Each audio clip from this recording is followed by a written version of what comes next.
¿Me confirma, porfa, si se ve la pantalla? Sí, doctora, sí se ve. Bueno,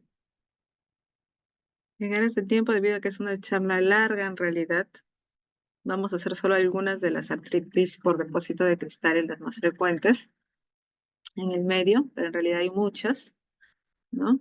Entonces vamos a empezar ya. Entonces mi nombre es Mayra Paredes Ballena, ya con el grupo que lleva reumatología, que está rotando reumatología en el 2 de mayo ya nos conocemos. Ya vamos a tratar el día de hoy la artritis por depósito de microcristales. Entonces, es una de las artritis más conocidas y la característica común es que se depositan cristales en la cavidad articular, ¿no?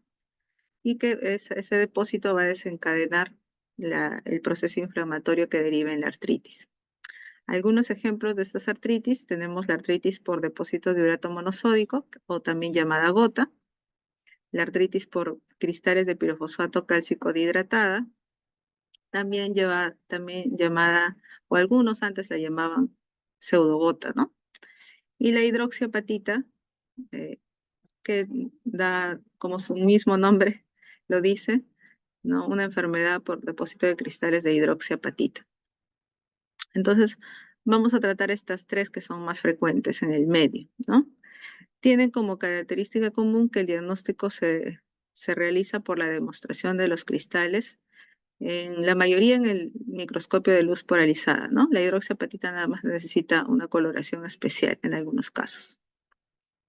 Muy bien, vamos a empezar por la artritis por depósitos de cristales de urato monosódico, también conocida como gota. Entonces, la gota es una enfermedad que ocurre por la presencia de estos cristales en las articulaciones, en los huesos y en los tejidos blandos, y que tiene como factor etiopatogénico común a la hiperuricemia. Sin embargo, no todos los pacientes con hiperuricemia llegan a desarrollar gota. Se dice que más o menos el 15% llega a desarrollar gota. Ahora, ¿de qué depende eso? En realidad depende bastante de factores individuales, ¿no? ¿Por qué es que el paciente al final llega a tener una respuesta exagerada a esos depósitos de cristales de urato monosódico, ¿no? O diversos factores que también intervienen, que lo vamos a desarrollar en el capítulo, ¿no? Ahora, se llama hiperuricemia cuando la concentración de urato sérico es mayor de 6,8 miligramos por decilitro, en el cual se pierde la solubilidad de ese urato, ¿no? Y se empieza a cristalizar en los tejidos. Acá en la imagen vemos un ejemplo de un episodio de artritis gotosa aguda, ¿no? O brote de gota aguda.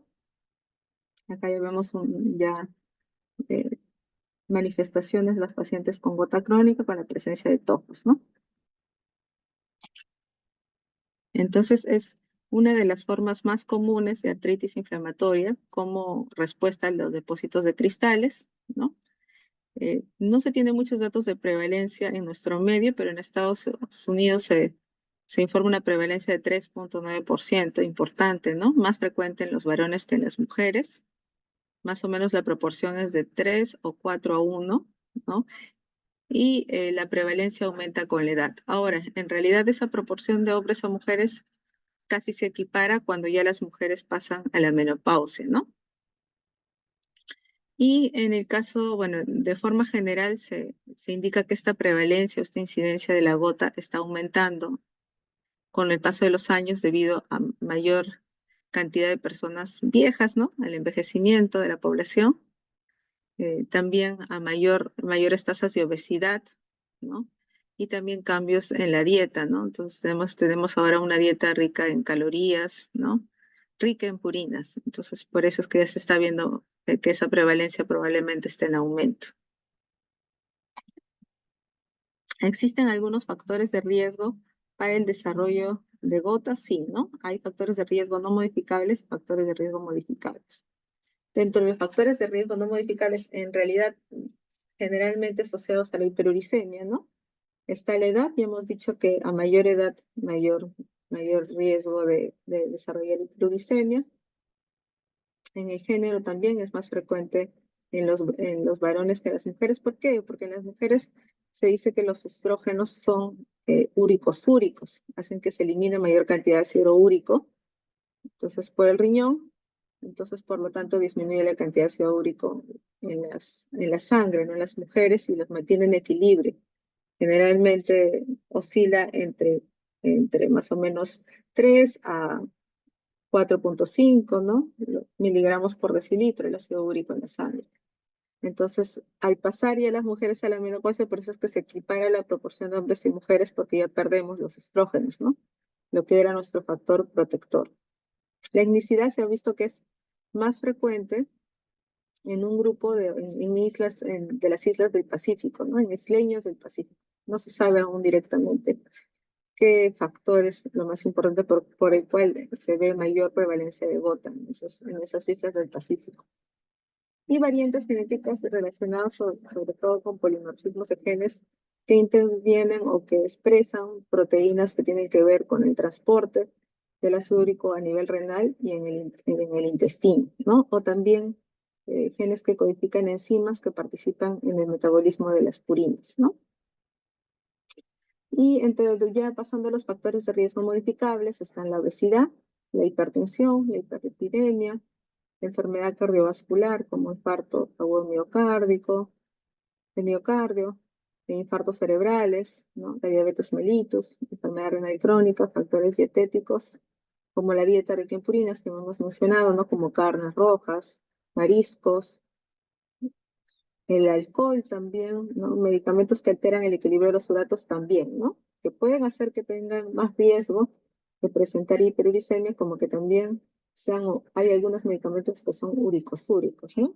Acá tenemos una lista de drogas hiperuricemiantes que hacen que el paciente tenga más riesgo de tener hiperuricemia, como los diuréticos tiacídicos, el tacrolimus, la ciclosporina, ¿no? El ácido acetilsalicílico a dosis baja, generalmente menos de 1 gramo por día, ¿no? El alcohol, el ácido nicotínico, la furosemida, el etambutol, la piracinamida, levodopa, teofilina y didanosina, ¿no? También antirretrovirales, como vemos, ¿no? Y drogas uricosúricas, más bien que bajan el ácido úrico en la sangre, tenemos el amlodipino, la atorvastatina, el fenofibrato, la leflunomida, losartán, rosuvastatina, salicilatos, en este caso a dosis altas, más de 1 gramo al día. Entonces, miren acá la leflunomida, ¿no? Por eso es que en pacientes que tienen gota y a la vez artritis reumatoide, un fármaco de primera elección antes de metrotexate en estos pacientes sería la leflunomida, ¿no? Porque aparte que ayuda a controlar la enfermedad de la parte inflamatoria, de la parte inmunosupresora, también tiene un efecto uricosúrico.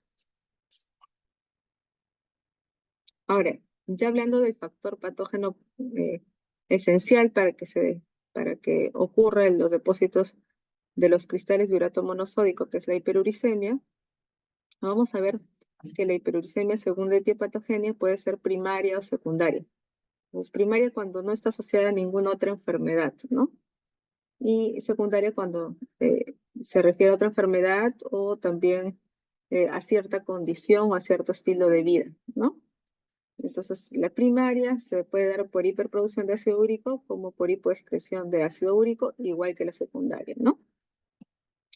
Entonces, en la primaria, con hiperproducción de ácido úrico, tenemos que a veces no se conoce la causa, pero en la mayoría de casos se llega a encontrar deficiencias en algunas enzimas que participan en el metabolismo de las purinas. Por ejemplo, la deficiencia de la fosfofructoaldolasa, ¿no? También la vía de la formación de la fructosa, también al final produce también, o termina, o dentro de sus metabolitos termina al final produciendo ácido úrico, ¿no? Por eso es que los alimentos ricos en fructosa, en sacarosa, también se consideran como alimentos ricos en purinas, ¿no? O que pueden producir hiperuricemia. Entonces, la deficiencia de la fosfofructoaldolasa también está relacionada con la hiperproducción de ácido úrico, ¿no? El déficit de la hiposantina guanina fosforibosil transferasa, ¿no? Que es una enzima importante que participaba más bien en la reconversión, ¿no? De las purinas, ¿no? Otra vez hacia el metabolito de inicio, ¿no? Entonces, produce también algunas alteraciones. Cuando hay un déficit parcial, se llama el síndrome de Siegel-Miller-Kelly, ¿no? Y cuando hay un déficit completo, un síndrome de Lesch-Nyhan, ¿no? Esto creo que probablemente ustedes ya lo han revisado anteriormente, ¿no? Pero estos síndromes también pueden causar hiperuricemia y se asocian bastante en el inicio a una edad temprana de una clínica de gota, ¿no? También se puede dar aumento del ácido úrico por hiperactividad de la fosforibosil pirofosfato sintasa, que luego vamos a ver que es la enzima que inicia el metabolismo de las purinas. Por eso es que cuando hay una hiperactividad es que se va a producir mayor cantidad de ácido úrico. Y en el otro lado, que está con cuando hay una hipoexcreción de ácido úrico, cuando hay un defecto selectivo en la secreción tubular del ácido úrico. En el túbulo contorneado proximal hay diversos transportadores de ácido úrico, ¿no? Alguna alteración, ya sea de parte genética, ¿no? Polimorfismo genético que va a alterar la expresión de las proteínas o de ese transportador.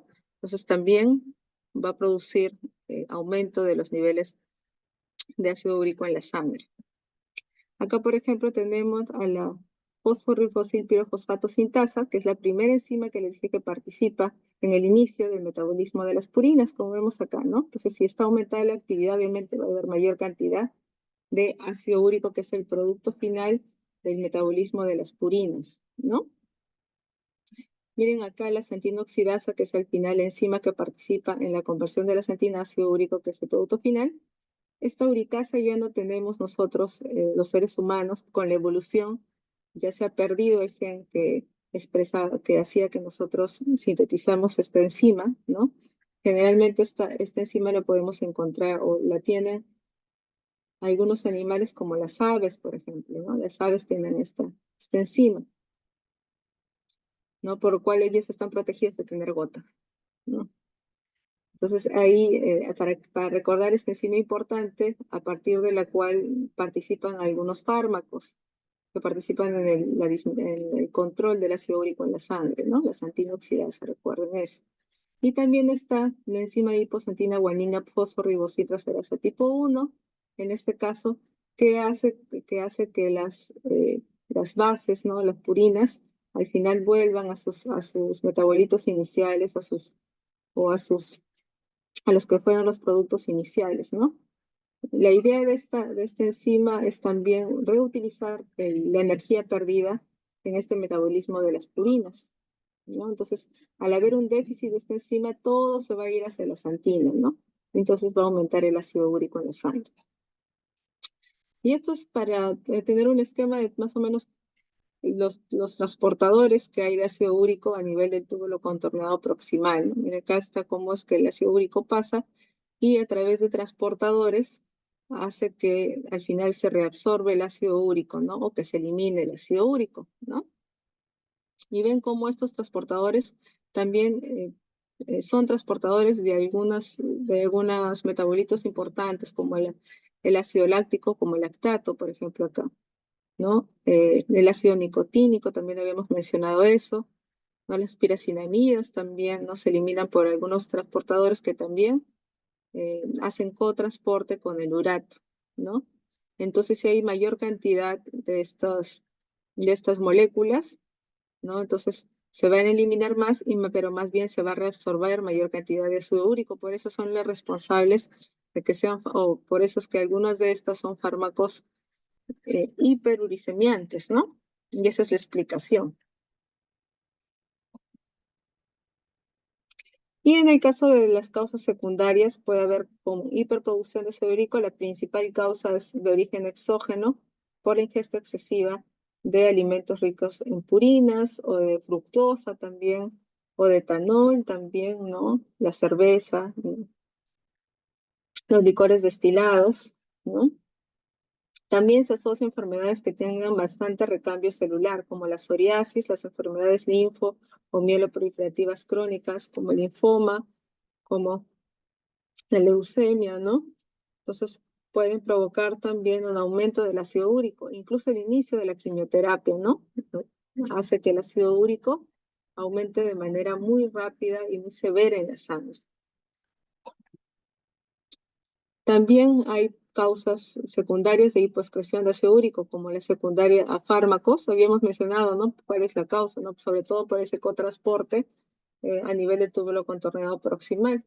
Entonces, dentro están los diuréticos tiacídicos, ¿no? La furosemida, el ácido taclínico, la ciclosporina A, que es un inmunosupresor que utilizamos en reumatología también, ¿no? Salicilatos, ¿no?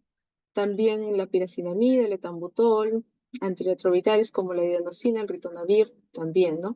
Y secundaria es la causa más frecuente, secundaria enfermedad renal, ¿no? Insuficiencia renal crónica de cualquier causa puede causar ello, ¿no? También intoxicación crónica por plomo, en realidad no hay un mecanismo directamente que lo explique, pero también se asocia a hiperuricemia y condiciones como acidosis láctica, ¿no? Hemos visto que el ácido láctico también participa en el contrasporte con el ácido úrico, la cetosis, ¿no? Gestosis, todo lo que tenga que ver con acidosis en general hace que el paciente tenga mayor riesgo de que aumente el ácido úrico en la sangre, ¿no? Y condiciones como el hipotiroidismo y el hiperparatiroidismo.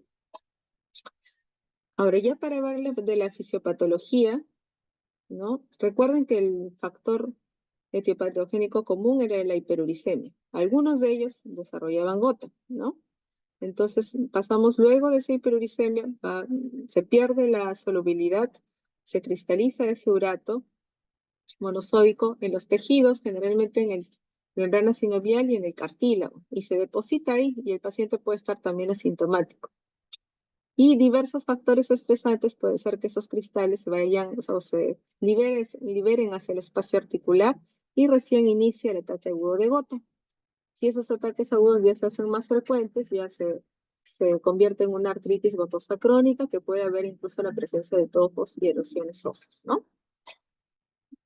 Entonces, ¿cómo es que se da la transición de la hiperuricemia a gota? Entonces, como les había mencionado, una vez que se pasa la concentración de ácido úrico o que el ácido úrico aumenta en la sangre en concentraciones mayores o iguales a 6.8 miligramos por decilitro, se pierde la solubilidad.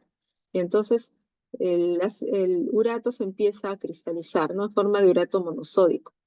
Y generalmente se va a tejidos como el cartílago o la membrana sinovial, ¿no? ¿Y qué pasa? Por algún traumatismo local, por cambios en el pH que se refiere a disminución en el pH, ¿no? Acidez, ¿no? Es decir, de acidez que hemos mencionado, acidosis láctica, ¿no? Cetosis, ¿no? Y temperaturas bajas. Cuando hay inicio también del tratamiento con hipouricemiantes, puede ser que esos cristales se liberen o se rompan en el espacio articular. Entonces, esa liberación de cristales da inicio a la inflamación.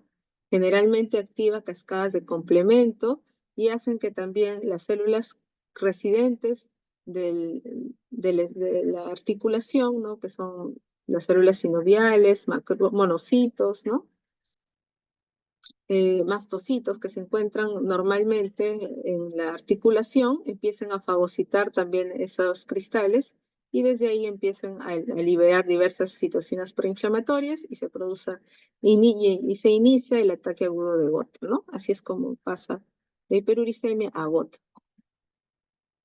Entonces, las respuestas intracelulares que se dan por ya la fagocitosis, porque como había mencionado, hay células que van a fagocitar estos cristales. Entonces, ¿qué va a producir el cristal en estas células residentes, como monocitos, por ejemplo, o los mismos macrófagos sinoviales, ¿no?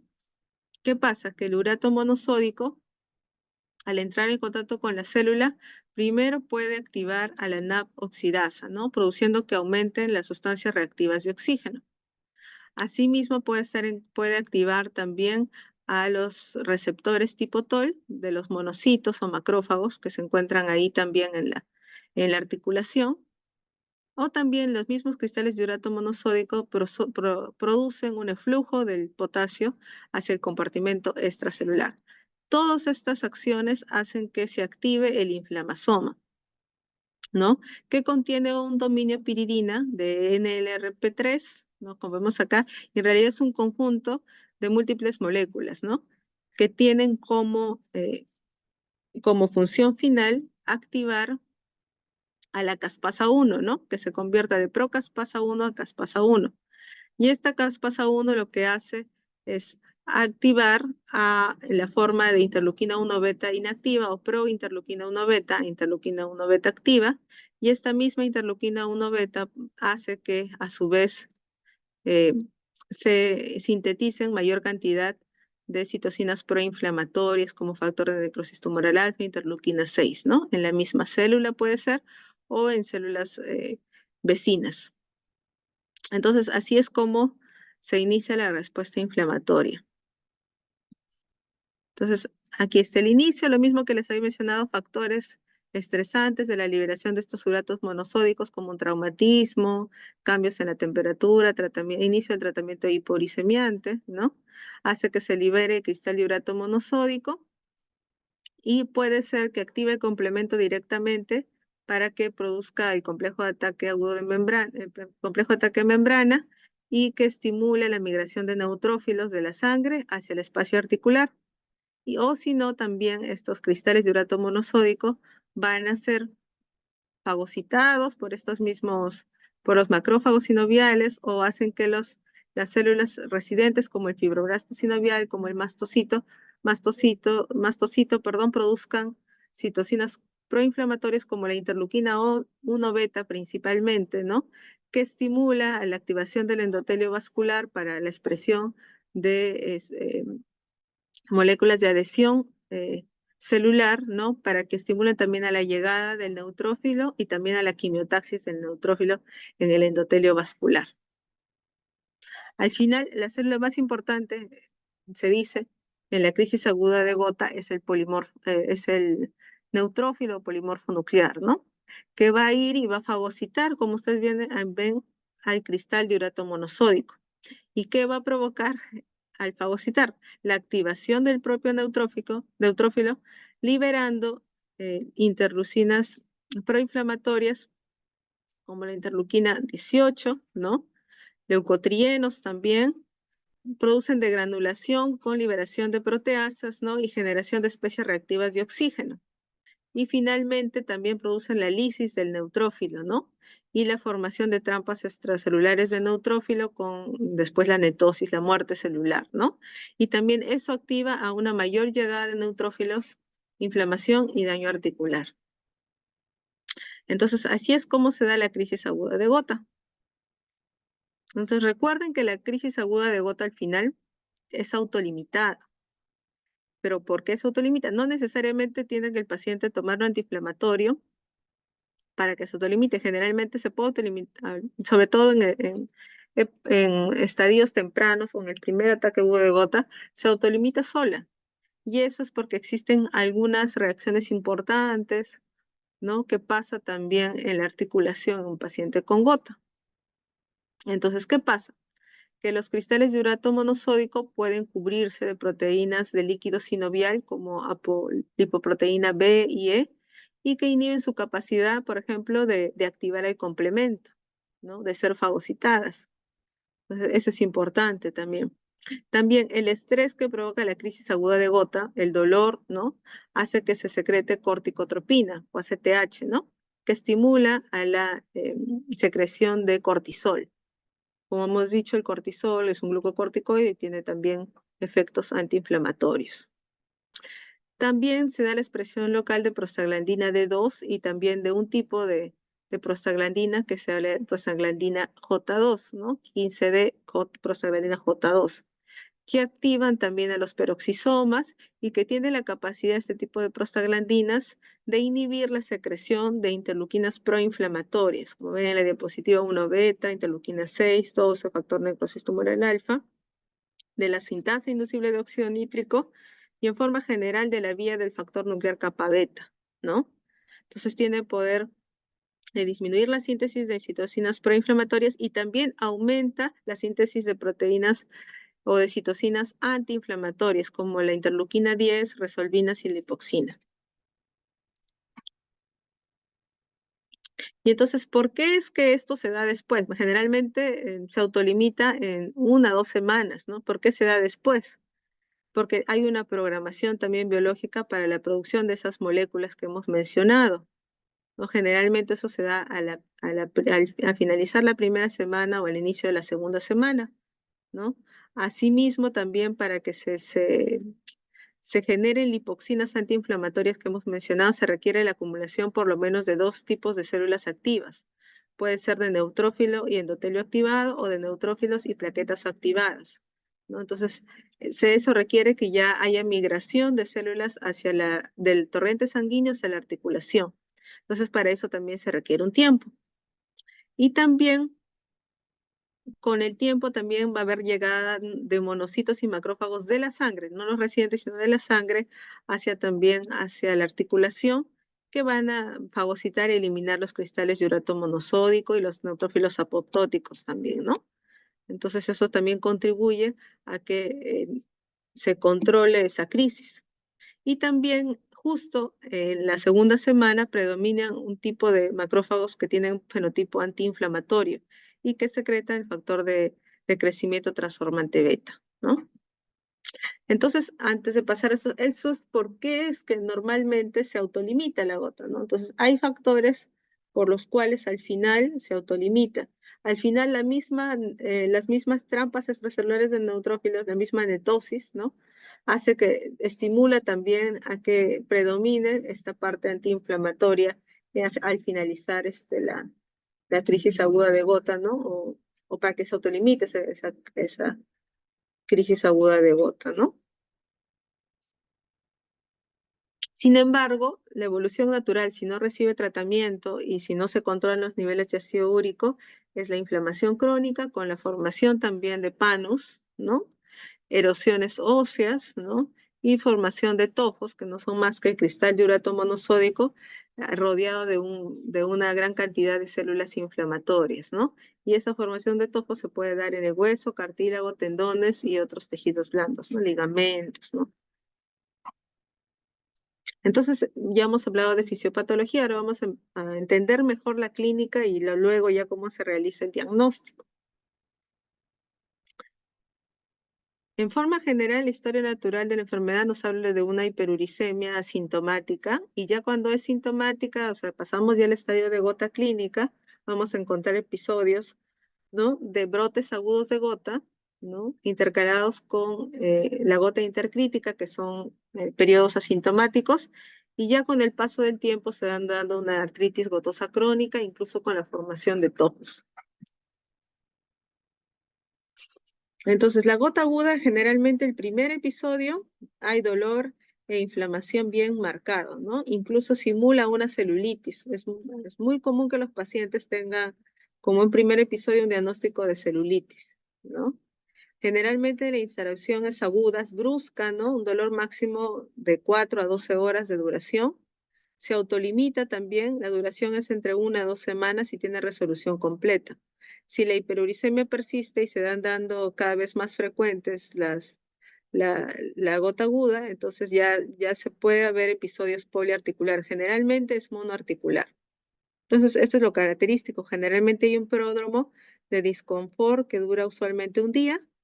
El dolor es muy intenso, generalmente la intensidad es más de 7/10 en la escala de EVA, ¿no? El dolor es tipo palpitante, quemante, ¿no? Signos inflamatorios muy severos como eritema, calor, enrojecimiento, ¿no? Generalmente el lugar que inicialmente se afecta con más frecuencia es la primera articulación metatarsofalángicas o también llamada podagra, ¿no? Y tiene una explicación. Hemos dicho que uno de los factores desencadenantes de que se desprendan los cristales de urato monosódico de la membrana sinovial, ¿no? De cartílago, es la disminución de la temperatura. Y justo ya sabemos que mientras más distal se encuentre una articulación, es más fría, ¿no? Entonces, por eso es que se afecta con más frecuencia la primera articulación metatarsofalágica. Y al momento nocturno también, porque generalmente da en la madrugada o en la noche en donde las temperaturas son más frías, ¿no? Y también puede haber detonantes, como una enfermedad aguda médica, como por ejemplo cetoacidosis, ¿no?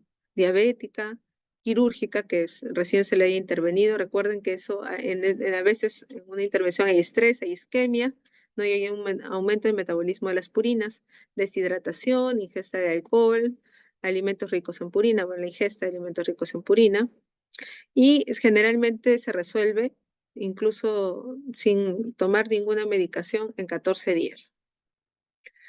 Entonces, factores precipitantes están trauma local, condiciones que producen acidosis sistémica, exposición dietaria a uratos, ¿no?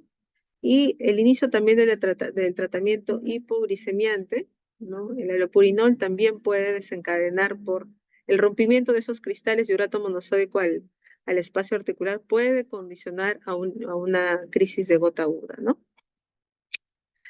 Luego hay periodos, como les había dicho, asintomáticos. Generalmente cuando es estadios tempranos, esos periodos pueden durar años incluso, ¿no? Pero conforme van no corrigiéndose los niveles de ácido úrico, los brotes de gota aguda son frecuentes, ¿no? Y por lo tanto, los periodos de gota intercrítica son menores. Y a veces ya cuando la gota es crónica, ¿no? Severa, que afecta a muchas articulaciones, generalmente ya no hay periodos asintomáticos, puede haber dolor articular crónico. Y esta es la gota crónica avanzada, ¿no? Que generalmente ocurre cuando hay más de 10 años de enfermedad, ¿no? Sin tratamiento, y el hallazgo patognomónico, aunque no todos tienen, son tofos, ¿no?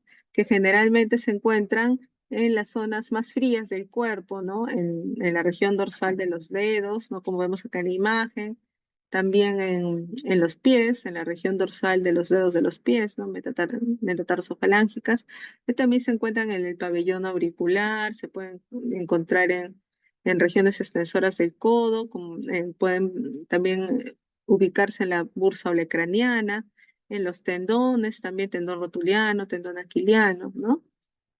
Y lo característico es ya la presentación poliarticular crónica, ya no es monoarticular como la gota aguda o oligoarticular. Hay limitación funcional, ya bueno, daño estructural hemos dicho, y los brotes de gota aguda son más frecuentes. Y estos, bueno, son algunas imágenes, ¿no? De presencia de tofos a nivel de la región dorsal de las interfalángicas proximales, en la bursa también, puede provocar bursitis también, olecraniana es lo más frecuente. Aquí estamos en el pabellón auricular, recuerden, se depositan así en zonas distales porque son frías, y ahí por eso hay mayor depósito de cristales, ¿no? Ahora, ¿puede haber otras complicaciones aparte de las articulares, ¿no? O el depósito de tofos, sí.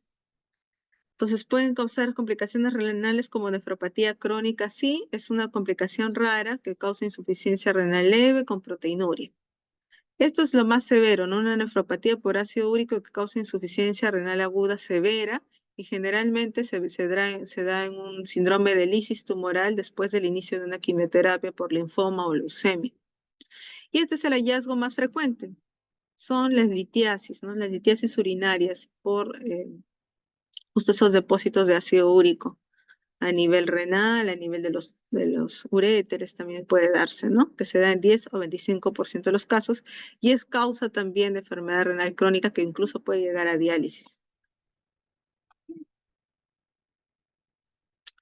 Y bueno, ya pasando ya a la parte clínica, ya pasando al diagnóstico, o sea, ¿con quién corroboramos el diagnóstico? Obviamente el diagnóstico se, es- eh, se, se realiza mediante la aspiración, ¿no? Del líquido sinovial y la evidencia de los cristales de urato monosódico visualizados en la microscopía de luz polarizada, ¿no? Generalmente estos cristales, como vemos acá en la imagen, son en forma de aguja, puntiagudos y tienen birrefringencia negativa. La birrefringencia se refiere a los cambios de coloración que tiene el cristal con los movimientos del polarizador, del haz de luz de polarizador. Entonces, en este caso tienen birrefringencia negativa porque son amarillos cuando la luz es paralela al eje o se encuentran paralelos al eje del condensador del microscopio. Entonces, por eso es que tienen birrefringencia negativa. Y más bien, si son perpendiculares, o sea, si el cristal está perpendicular al eje del condensador, se tornan azules, como acá, por ejemplo, hay un cristal azul y un cristal amarillo. Entonces, el que está amarillo debe estar paralelo al eje del condensador, entonces por eso decimos que es una birrefringencia negativa, ¿no? Y bueno, el líquido característicamente, si nosotros analizamos, entonces ese líquido es de características inflamatorias. Generalmente es la celularidad, los leucocitos son mayores a 2000, ¿no? Y pueden oscilar entre 10.000 a 100.000, ¿no? Idealmente siempre si pasan los 50.000 hay que descartar que no haya un proceso infeccioso asociado, pero la gota aguda tranquilamente puede causar estos valores, ¿no?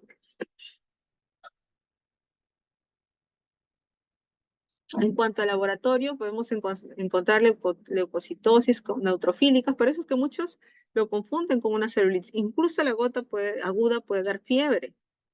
Entonces, paciente con fiebre, con una zona eritematosa, aumento de volumen en una región, entonces sí, por eso lo confunden con celulitis, ¿no? Es aumento de BCG, PCR, retratos de fase aguda. Y en cuanto al nivel de ácido úrico, ahí es muy importante, ¿no? Si está elevado, obviamente va a respaldar el diagnóstico, pero si está dentro de lo normal, ¿no? Tampoco es que te excluya, porque hay que recordar que durante el brote agudo de gota se da un aumento de la interleuquina 6, ¿no? De marcadores proinflamatorios. Y entonces esa interleuquina es úrico-súrica, entonces hace que se elimine mayor cantidad de ácido úrico por la orina. Entonces si le tomamos, en un tercio de pacientes puede estar normal incluso el ácido úrico. Por eso se recomienda dosar el ácido úrico después de 2 semanas del brote, después de 2 semanas del brote. Y ahí es verdaderamente el nivel de ácido úrico que va a tener el paciente. Nos podemos ayudar con imágenes, sobre todo en gota crónica, ¿no? Que no tengamos la suficiente evidencia de que se trata de gota, ¿no? Entonces, ¿qué es lo que vamos a encontrar? Erosiones, típicamente son erosiones en sacabocado que tienen el borde esclerótico, marginales, ¿no? Puede haber estrechamiento también del espacio, como otras artopatías inflamatorias, pero estas típicamente tienen el borde esclerótico. La ecografía nos puede ayudar, sí, sobre todo en pacientes en donde la articulación afectada sea una articulación muy pequeña, como la primera metatarsofalángica, en la cual no podemos tomar o podemos tomar líquidos, sino no podemos hacer una artrocentesis diagnóstica. Entonces, se ha encontrado que en la ecografía podemos encontrar signos indirectos de gota. Uno de esos signos es el doble contorno. Generalmente en la ecografía, el cartílago articular, que esta es una ecografía de una metatarsofalángica, esa es la cabeza del metatarsiano, y este es la cortical, lo que se ve más blanquito, y por encima está el cartílago articular. Normalmente el borde más superficial del cartílago articular es así, lineal, delgado, ¿no? En cambio, cuando hay depósito de cristales, nosotros esperamos encontrar este borde superficial del cartílago más grueso, que incluso se equipara a la cortical del hueso, por lo cual se llama este signo doble contorno. Entonces, se ha encontrado que tiene una sensibilidad de 79% y una especificidad del 95% de pacientes con gota, ¿no? Nos podemos ayudar sobre todo en esos casos. También, bueno, aparte del doble contorno que se ve acá también, ¿no? También podemos encontrar la ecografía de los tofos, que son también otra lesión muy específica de gota, cuando se evidencia en la ecografía, que se ve con una zona hiperecoica, ¿no? Una masa hiperecoica, con un borde o una corona anecoica o hipoecoica, que no es más bien, la parte hiperecoica son los cristales de urato monosódico. La zona hipoecoica son la corona de células inflamatorias que están rodeando generalmente los tofos, ¿no? Entonces, básicamente es ello. Entonces, esto también es una lesión específica que si se le encuentra, ya es patognomónico de gota también, ¿no? Ahora, existen criterios de clasificación, sí, del ACR-EULAR, que se han publicado en el 2015, ¿no? Para gota, recuerden que los criterios de clasificación no son más que criterios que nos van a ayudar para hacer las poblaciones más homogéneas en los estudios que hay sobre gota, en este caso sobre gota, ¿no? No son criterios diagnósticos, por si acaso, es decir, no cumple los criterios de clasificación y vamos a excluir, no. Son de ayuda para tener poblaciones homogéneas en los estudios, ¿no? En los grandes estudios, ¿no? Entonces, como ven, tienen criterios clínicos, ¿no? ¿No? Tienen criterios de laboratorio. Miren si se dan cuenta que ya que tenga, por ejemplo, tofos, 4 puntos, ¿no? Que tenga ataques atípicos repetitivos de 2 puntos, un ataque típico, 1 punto. Y acá también que se afecte la primera metatarsofarángica, 2 puntos. O sea, mientras más tenga un ataque típico, va a tener mayor puntuación, ¿no? Y si, por ejemplo, tiene un nivel de ácido úrico menor de 4, incluso más bien le resta. Y más bien el diagnóstico es confirmado si se encuentra ¿no? O se aísla los cristales de urato monosódico en el líquido sinovial, ¿no? Se logra visualizar en microscopía de luz polarizada, ya sea de una articulación o una bursa. Y también han incluido en el 2015 ya la imagen, ¿no? Como un criterio de clasificación, y dentro de eso está la ecografía que habíamos mencionado, la presencia de signo de doble contorno, o cristales también en una tomografía dual, ¿no? Que se ha encontrado que también es muy específica, ¿no? Para la evaluación de cristales, sin embargo, no todos los centros cuentan con ese tipo de tomografía de doble fuente, ¿no? Que tiene 4 puntos. Y en cambio, bueno, igual la radiografía también 4 puntos, pero ya sabemos que eso es más en casos crónicos, ¿no? Entonces se clasifica un paciente con gota cuando tiene mayor o igual a 8 puntos, ¿no?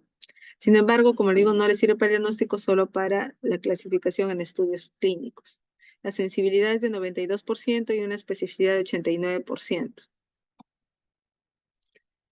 Bueno, ahora pasamos al tratamiento ya para terminar. Entonces, el tratamiento se divide en el tratamiento para la gota aguda, la terapia hipoglicemiante ya a largo plazo y el tratamiento de las comorbilidades también, ¿no? Si hay una comorbilidad que está causando hiperuricemia, hay que controlar esa comorbilidad. Entonces vamos a empezar con el tratamiento de la gota aguda. El objetivo principal en la gota aguda es aliviar el dolor y también ya el alivio rápido de la limitación, ¿no? Vamos a elegir el agente de acuerdo a las comorbilidades del paciente y de acuerdo a la gravedad de la crisis de gota, ¿no? Y generalmente, si es que el paciente ya está tomando una terapia hipouricemiante, o sea, si de repente ya tiene antecedente de hiperuricemia o ya tiene el diagnóstico de gota y ya está tomando, en este caso, lo más frecuente es alopurinol en la terapia hipouricemiante, entonces se recomienda continuarlo, ¿no? Continuar esa terapia, no suspenderlo. Más bien, si es la primera vez que le pasa y que nunca ha tomado terapia hiperuricemiante, algunos consideran iniciar al mismo tiempo la terapia para gota aguda con la terapia hiperuricemiante, pero hay otros que tienen una recomendación más conservadora en la cual se espera más o menos 2 semanas de la resolución del brote para recién iniciar la terapia de reducción de uratos. Entonces, hay varias opciones. Dentro de la primera línea están los AINES y la colchicina, ¿no? Cualquiera de los dos se puede utilizar. Y si son mal tolerados o están contraindicados, ¿no? Se puede utilizar glucocorticoides o corticotropina, en nuestro medio más glucocorticoides, ¿no? Dependiendo, si es una gota aguda que es monoarticular, se puede utilizar también los glucocorticoides intraarticulares, y ya si hay refractariedad, aunque hay poca evidencia con respecto a ella, se pueden utilizar antagonistas de la interleucina 1 como canakinumab, anakinra o rilonacept. Entonces acá tenemos a lo que habíamos mencionado, los AINES, ¿no? Están los no selectivos como también los selectivos para la COX-2, cualquiera se puede utilizar. Generalmente iniciamos, chicos, con una dosis máxima, dosis tope del AINE. Si no, no hay mejoría también. Es una dosis tope, los primeros días, generalmente los 3 primeros días. Luego, poco a poco, se va reduciendo. O hay algunos que le dan por 7 días una dosis tope y luego lo suspenden también. Entonces, hay diferentes formas de terapia, pero generalmente iniciamos con dosis tope los 3 primeros días y luego ya vamos reduciendo la dosis. Ahora, los que no toleran, como habíamos dicho, una opción son los glucocorticoides, que, bueno, hay diferentes formas de dar el corticoide. Algunos consideran prednisona de 30 a 60 miligramos por 3 días y luego ir reduciendo de 10 a 15 miligramos diariamente cada 3 días hasta la descontinuación del corticoide. Otros dan, por ejemplo, 40 miligramos por 7 días y luego van reduciendo lentamente. En pacientes con gota crónica, que tienen un ataque agudo de gota, como eso es poliarticular, se da por mucho más tiempo y se va reduciendo de forma más lenta. hasta 21 días se les puede dar, ¿no? Ahora sí, la presentación es monoarticular, hemos dicho que también se puede dar, podemos optar por la infiltración, ¿no? Y la colchicina que hemos dicho que está al mismo nivel de los AINES, entonces hay diferentes regímenes para darlos, ¿no? Acá hay que recordar que la colchicina también es más efectiva si se administra en las primeras 36 horas del inicio de la gota aguda, ¿no? Y hay dos formas de dar. En general, en nuestro país tenemos la presentación de 0.5 miligramos.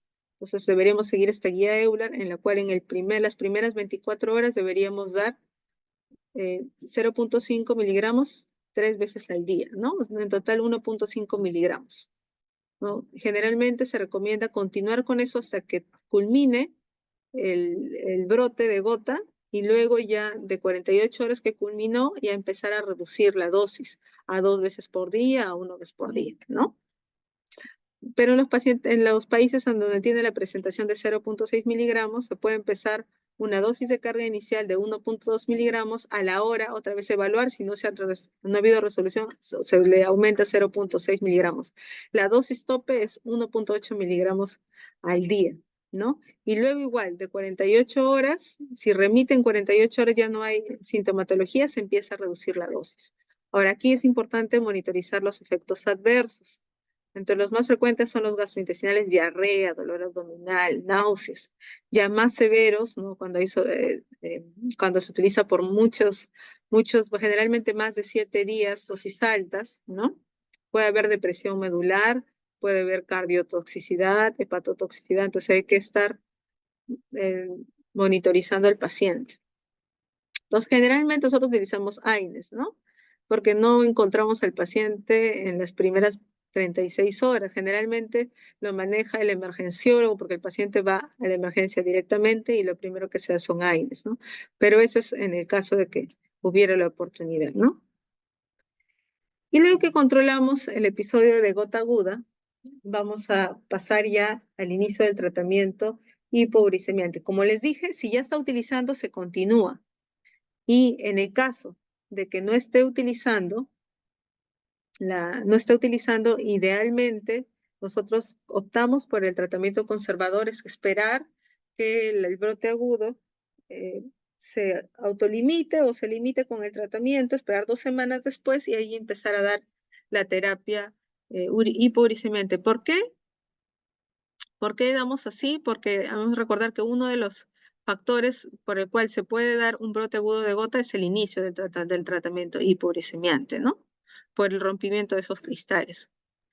Entonces, dentro del tratamiento, del manejo, primero vamos a manejar la parte dietética, hay que restringir el consumo de alimentos ricos en purinas, el etanol también, ¿no? Alcohol en forma general, refrescos muy azucarados, ¿no? Que contienen fructosa, ¿no? Controlamos estos factores.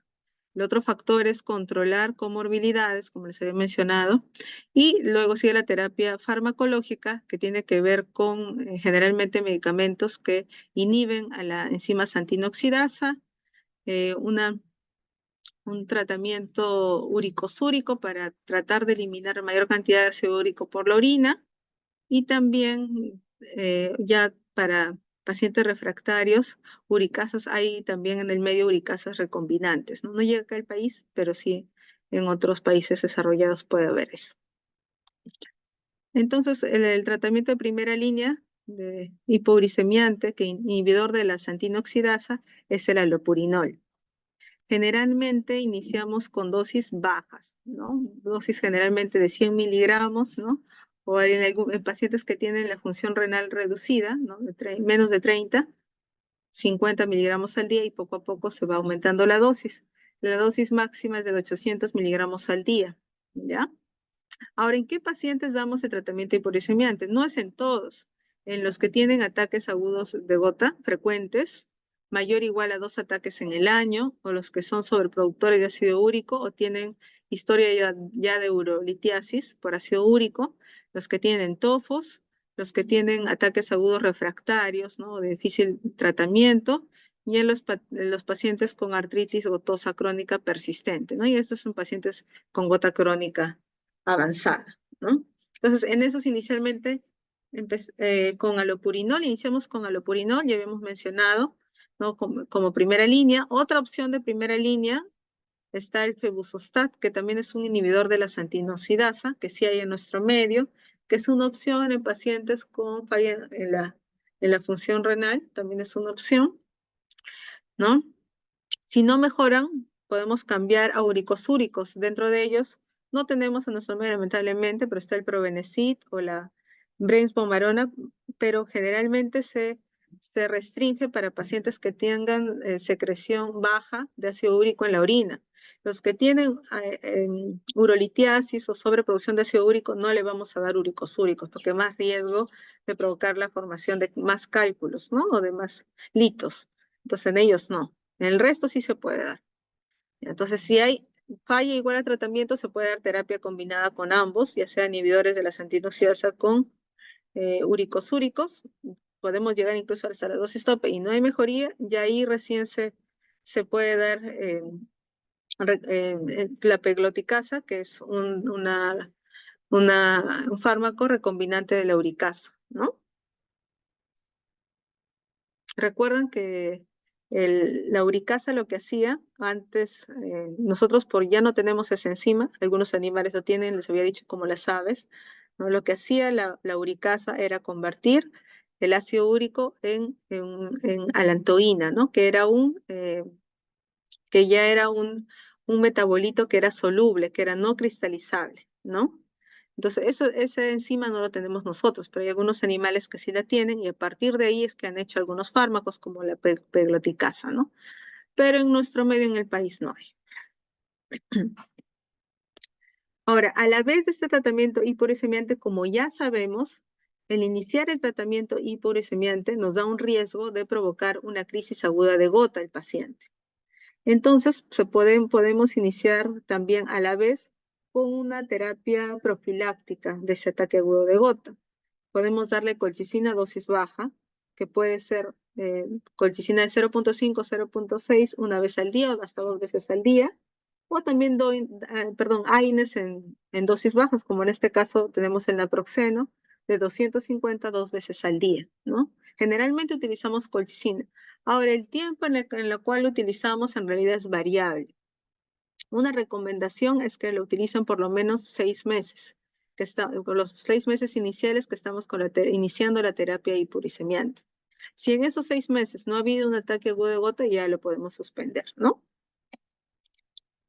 Ahora, dentro del tratamiento no farmacológico está obviamente los estilos de vida que ya hemos mencionado, pero también hay algunos, ya sea suplementos o medicamentos que pueden ayudar también a disminuir los niveles de ácido úrico en la sangre.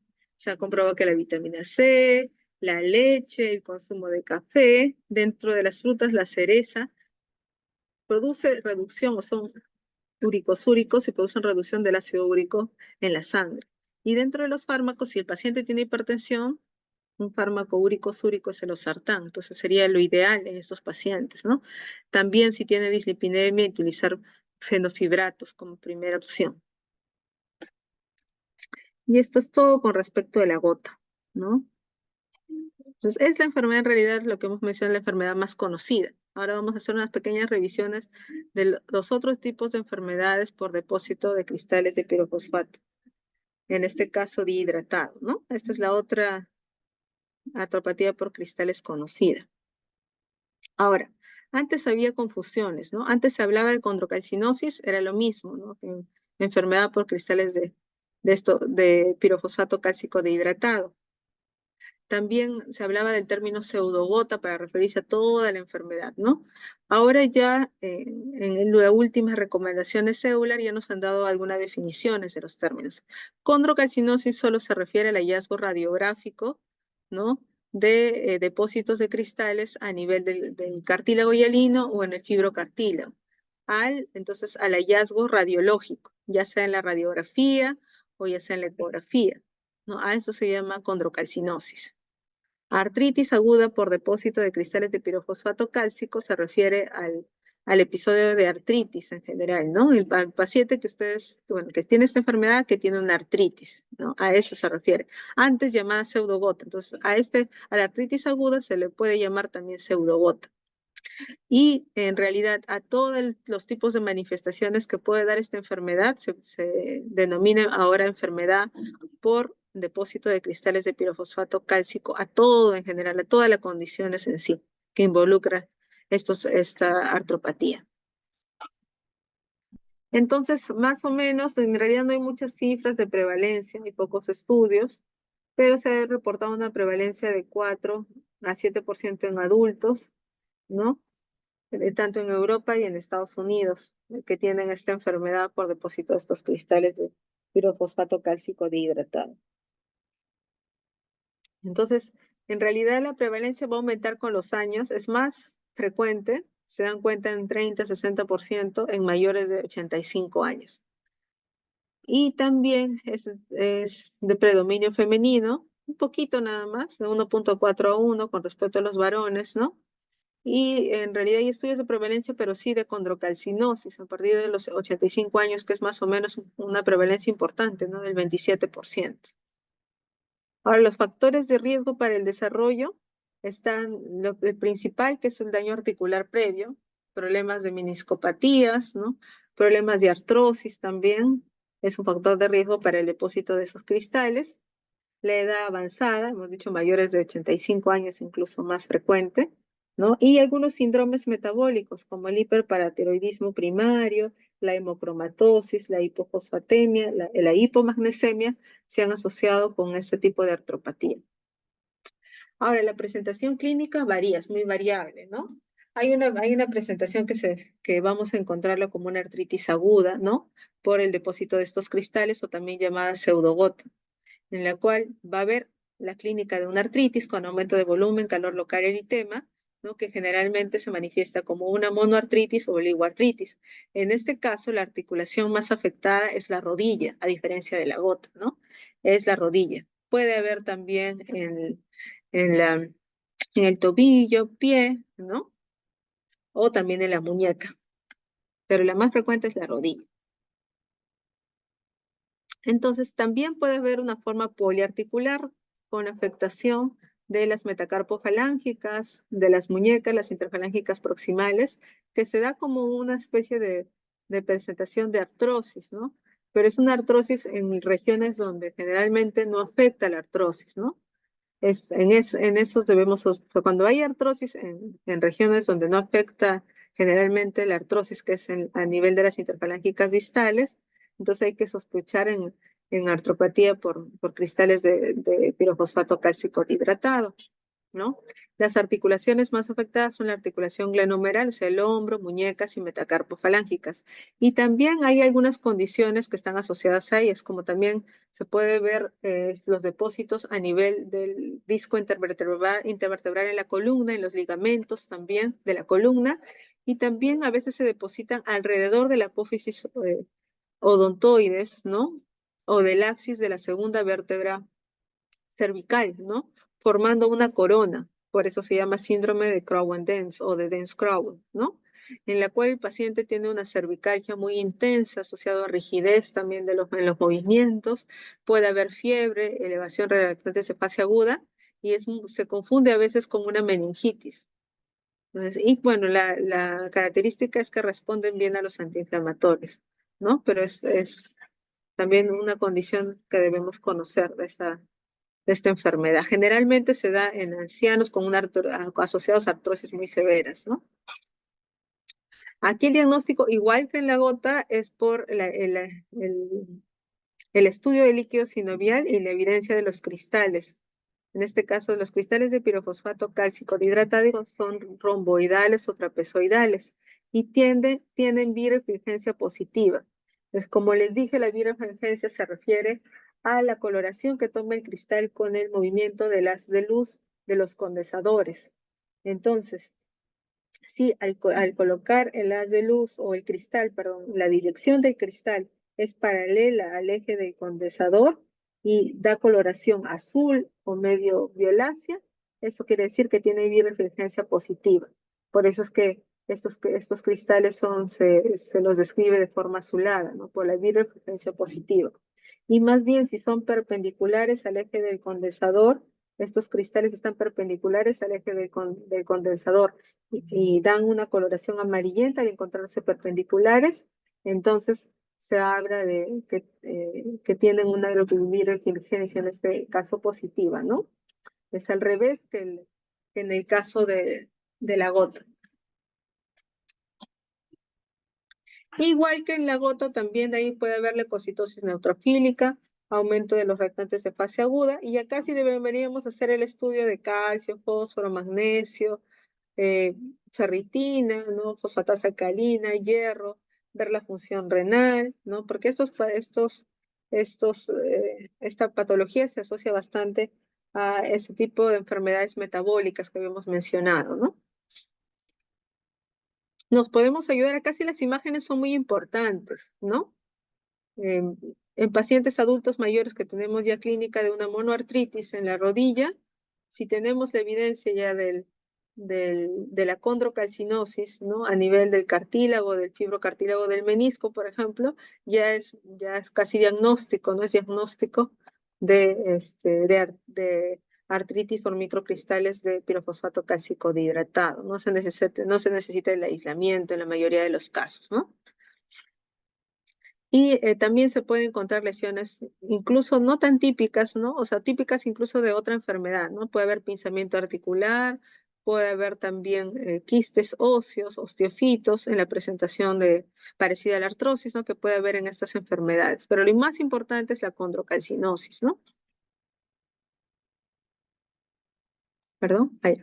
Y bueno, antes de pasar, quería mencionarles que la condrocalcinosis la podemos encontrar en las rodillas, puede ser también en el fibrocartílago triangular de las muñecas o también en la sínfisis púbica también, ¿no? Ahí también se puede ver el depósito de estos cristales, que en realidad se ve como una calcificación, ¿no? En estos espacios.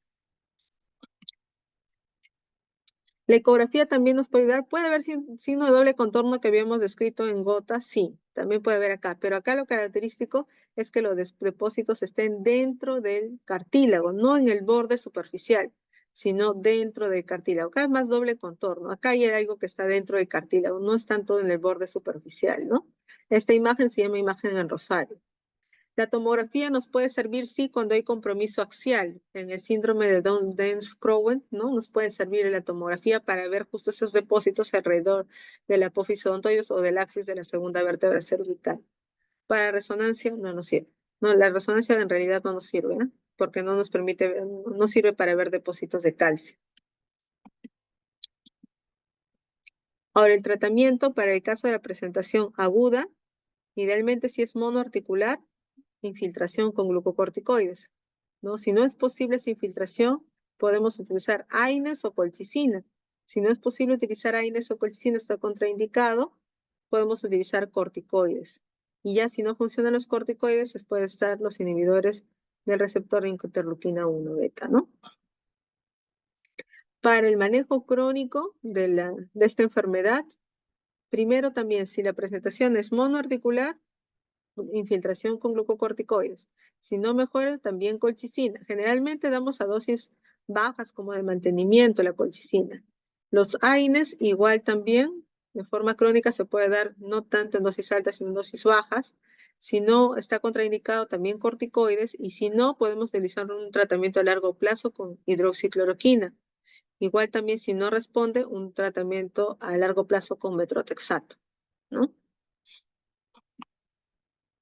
Ahora, la otra artropatía, que en realidad es una revisión más pequeña, esta es una artropatía por cristales de fosfato cálcico o enfermedad por depósito de cristales de hidroxiapatita. Estos en realidad tienen un tamaño muy inferior a los otros que hemos mencionado, entonces es más difícil verlo en el microscopio óptico. Estos carecen de birefringencia, o sea, no nos sirve mucho la microscopía de luz polarizada en realidad, ¿no? Y está asociado bastante con la artrosis precoz, con displasias espondilorartificiarias, ¿no? con condromatosis sinovial, osteitis, enfermedades metabólicas, que ya hemos mencionado que están más relacionadas también con los otros tipos de cristales. Generalmente vamos a encontrar en algunos pacientes, sobre todo adultos mayores, ambos tipos de cristales, ¿no? Los cristales de hidroxiapatita y también los cristales de pirofosfato cálcico dihidratado, ¿no? Y enfermedades metabólicas como el hiperparotiroidismo primario, la hemocromatosis, la hipofosfatemia y la hipomagnesemia. Generalmente se presentan de dos formas, como periartritis calcificada con calcificación de tendones, ahí entran, o bursitis también cálcica, ¿no? La articulación más afectada es el hombro, ¿no? Y generalmente afecta, a las más afectadas son las mujeres entre 31 a 40 años. O puede haber también calcificación intraarticular, que sí da una artropatía destructiva, ¿no? Las articulaciones más afectadas son el hombro y la rodilla. Y estas son condiciones que favorecen, ¿no? al desarrollo del depósito de los cristales de hidroxiapatita, como la enfermedad renal crónica, la diabetes, el hiperparatiroidismo primario, enfermedades autoinmunes que producen calcinosis, ¿no? ¿Cuáles son? El lupus, la esclerosis sistémica, las miopatías inflamatorias, la dermatomiositis, ¿no? Traumas previos en la articulación o infecciones también, artritis sépticas también es un factor de riesgo, ¿no?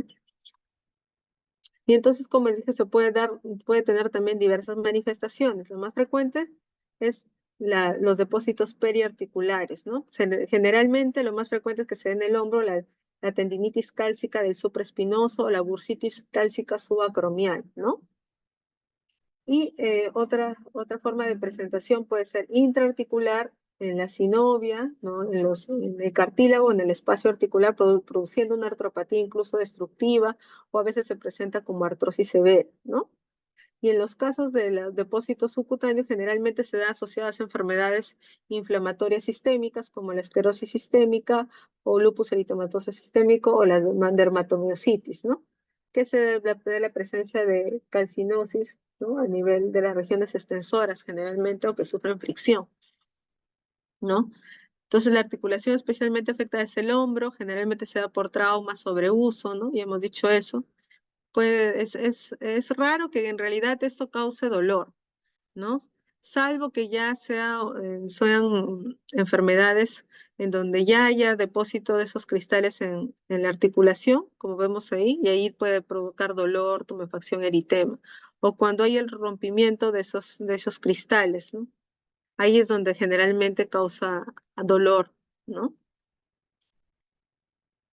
Hay una patología que justo se da cuando hay esos depósitos tanto a nivel periarticular como articular, ¿no? En la cual la característica principal son estos depósitos de cristales, ¿no? De fosfato cálcico, ¿no? Y ahí el tratamiento en estos pacientes es darle AINES, analgésicos, terapia física e incluso se puede beneficiar de las infiltraciones.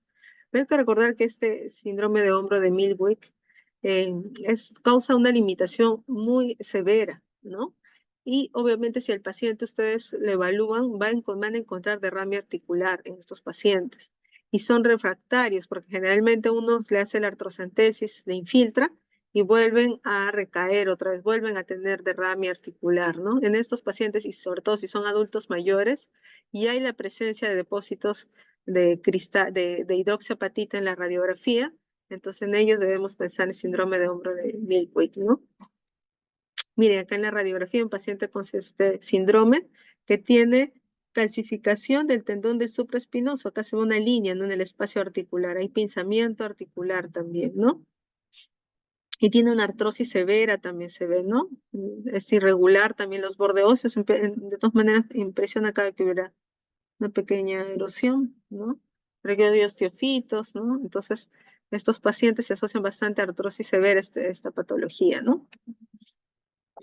Y generalmente, si se le hace una artrocentesis, el recuento celular es bajo. Generalmente le sale como un líquido de características mecánicas, ¿no? De 200 leucocitos a 2000, no tan alto, incluso normal del conteo leucocitario. Es viscoso, ¿no? La viscosidad está conservada.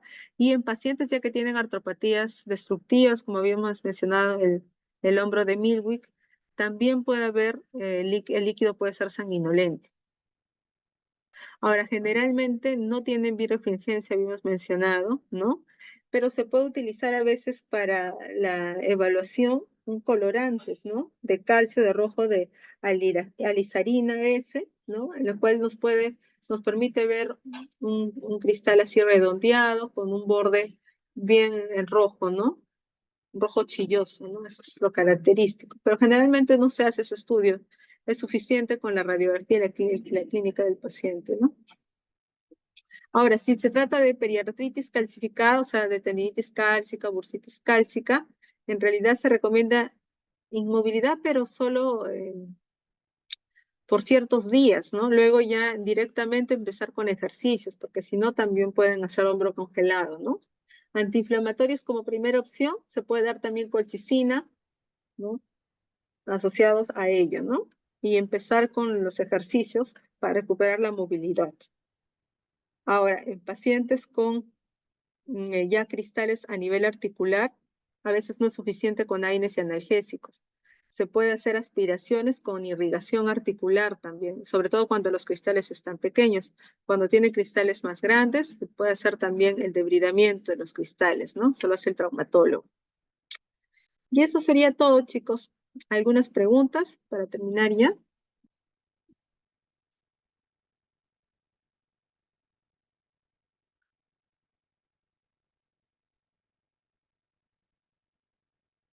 Shara, creo que quieres hablar.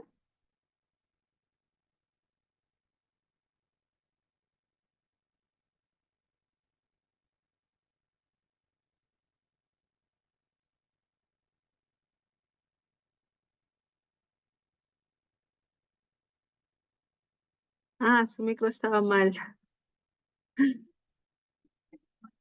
Todo claro, doctora. Ah, ya, muy bien, Shara. ¿Alguna pregunta, chicos? No sé si les ha quedado claro. A ver, muy bien. A ver, vamos a hacer preguntas si ustedes no quieren hacer preguntas antes de terminar. A ver, aquí no hacemos preguntas. Lucía Palomino Silva está.